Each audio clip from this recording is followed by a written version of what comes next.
karena ruh itu adalah urusan Allah. Akan tetapi, para ulama terdahulu memberikan pembahasan tentang ruh, mendefinisikan tentang ruh, itu sebagai salah satu tujuan agar kita lebih mudah mengenal diri kita sendiri.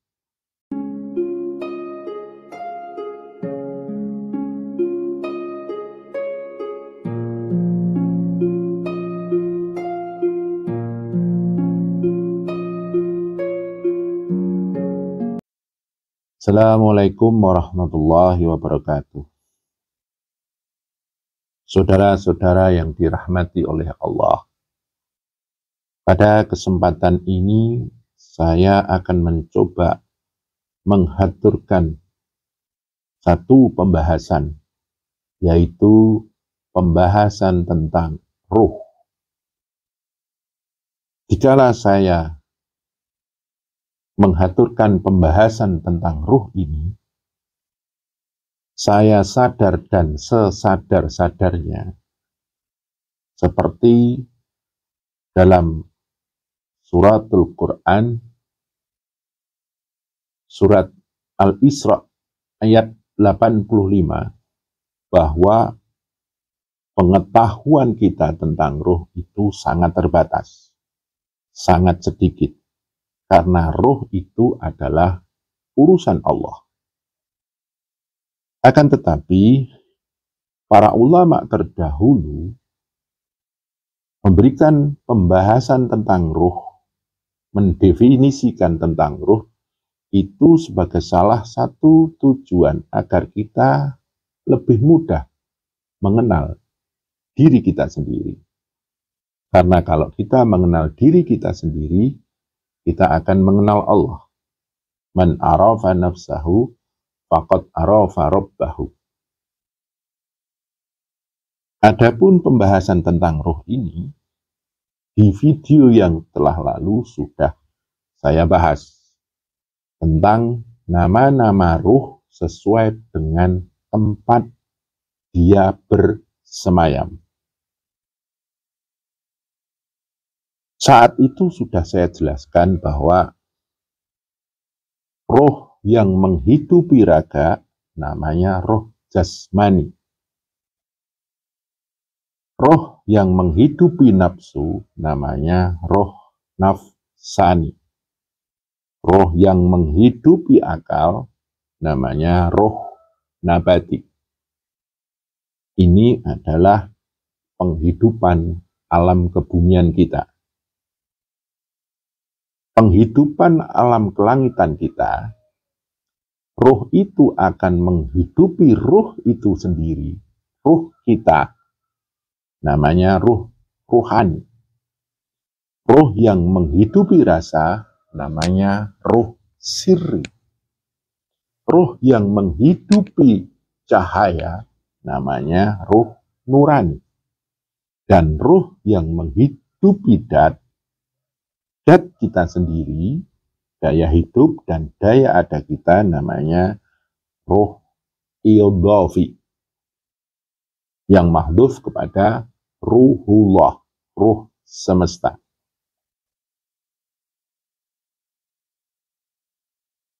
Sesuai dengan sifatnya, sesuai dengan pergerakannya, ruh ini pun bisa kita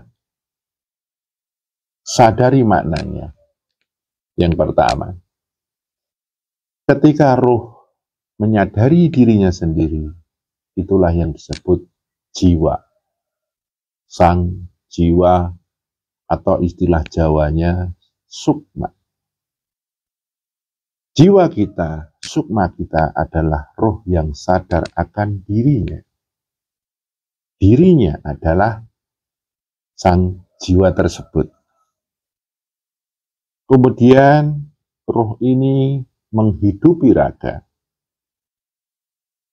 selaku ruh jasmani.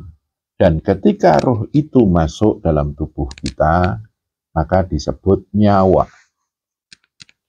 Nah, nyawa inilah akhirnya yang membuat semua simpul-simpul yang ada dalam diri kita itu bergerak dengan sendirinya, tanpa kita perintah. Jantung berdetak, nadi berdenyut, darah mengalir, kemudian lambung kita menggiling makanan kita. Roh ini di dalam tubuh kita akan menumbuhkan hal-hal di dalam tubuh ini untuk tumbuh. Rambut kita tumbuh, kuku kita tumbuh, badan kita ini pun juga tumbuh. Badan kita terbuat dari unsur tanah barbak. Semakin lama bertumbuh dan lama-lama akan tua. Badan kita ini terdiri dari api, namanya api Nurkadim. Dari kecil lemah, lama-lama menguat, dan lama-lama akan melemah juga. Ini dikarenakan karena roh menghidupi unsur angin kita, yang namanya angin Abdu Isa, Mas. Roh menghidupi unsur angin kita, ini lama-lama akan renggang. Makanya unsur tanah kita lama-lama akan menua, dan unsur api kita lama-lama menguat dan lama-lama akan melemah lagi. Yang terakhir adalah unsur air yang namanya Ma'ul Hayat. Roh ini menghidupkan tubuh kita. Dan suatu saat nanti, pada batas tertentu, roh akan meninggalkan tubuh ini. Maka tubuh kita akan mati. Disitulah kita harus tutup usia di dunia ini. Itulah nyawa. Nyawa menghidupi tubuh ini. Kemudian roh bergerak. Di dalam menghidupi tubuh ini, roh itu butuh gerak untuk bisa kemana-mana. Gerakannya roh namanya nafas. Nah, nafas inilah yang menghidupi unsur-unsur tubuh yang saya terangkan tadi. Kemudian ada gerak yang kita sadari. Seperti saya ini bergerak. Ini adalah roh ketika dia menggerakkan diri kita ini, namanya akal kita, cipta kita. Dan roh ketika memahami sesuatu, ilmu namanya. Ketika roh menginginkan sesuatu, nafsu namanya. Kalau kita sebutkan tadi, roh nafsani. Kalau di akal tadi, roh nabati. Dan ketika roh mempercayai sesuatu, itulah yang disebut dengan iman.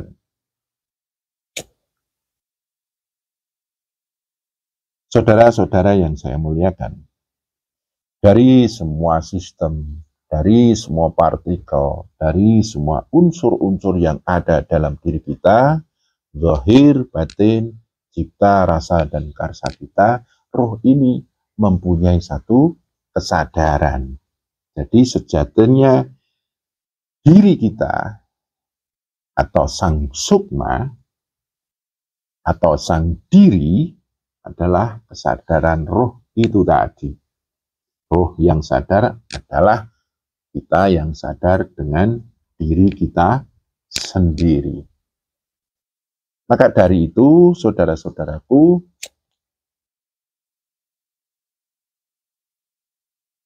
banyak sekali ajaran-ajaran yang mengajarkan supaya kita itu sadar diri, menemukan diri, mengenal diri, dan menemukan diri sejati. Tata caranya ada dengan meditasi, dengan semedi. Semedi apa? Semedi nafas. Dan zikir pun, zikir nafas. Zikir nafas itu adalah gabungan dari olah nafas dan olah zikir. Olah nafasnya supaya kita berkesadaran roh. berkesadaran jiwa, berkesadaran diri yang sejati. Dan zikir di dalamnya supaya kita sadar akan Sang Pencipta kita. Jumbuhnya dua laku ini, yaitu olah nafas dan olah zikir ini, akhirnya memunculkan satu kesadaran, yaitu kesadaran tauhid. Tauhid ini adalah ada dua kesadaran. Satu, kesadaran bahwa diri kita adalah seorang hamba, dan kesadaran bahwa Allah lah Tuhan kita. Itu bisa juga dimaknai di dalam istilah Jawa, awas, loro, a, tunggal. Bahwa di dalam diri kita ini ada dua yang menjadi kesadaran kita, yaitu kesadaran penghambaan dan kesadaran akan ketuhanan.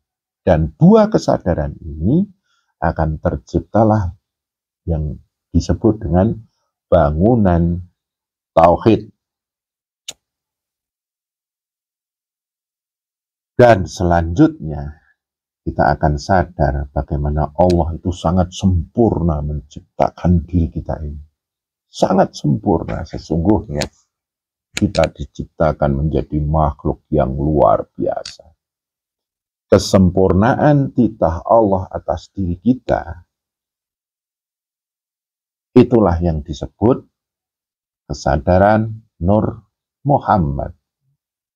Dan Allah selalu bersolawat atas titahnya yang sempurna atas diri kita. Dan Nur Muhammad itulah ternyatakan dalam implementasi kehidupan itu dalam diri Nabiullah terakhir, yaitu Nabiullah Muhammad Sallallahu Alaihi Wasallam. Saudara-saudara yang saya muliakan, begitu luar biasanya ulama-ulama terdahulu meramu satu tata cara mengenal diri, tata cara zikir taqarruban agar kita bisa bertarekat. Apa itu bertarekat? Memperjalankan jiwa kita untuk selalu dekat kepada Allah. Karena hidup ini sebetulnya adalah proses menuju pertemuan diri kita dengan Allah. Dengan satu harapan, di penghujung umur kita, kita di posisi terdekat dengan Allah. Begitu saudaraku, sedikit penjelasan tentang roh. Dan ini saya berharap hanya dijadikan sebagai satu wawasan dan tidak perlu jadi satu perdebatan. Tidak perlu dipaksakan untuk menerima ataupun untuk percaya tentang semuanya ini. Jadi ini saya mengaturkan satu sudut pandang agar kita bisa mengenali diri kita.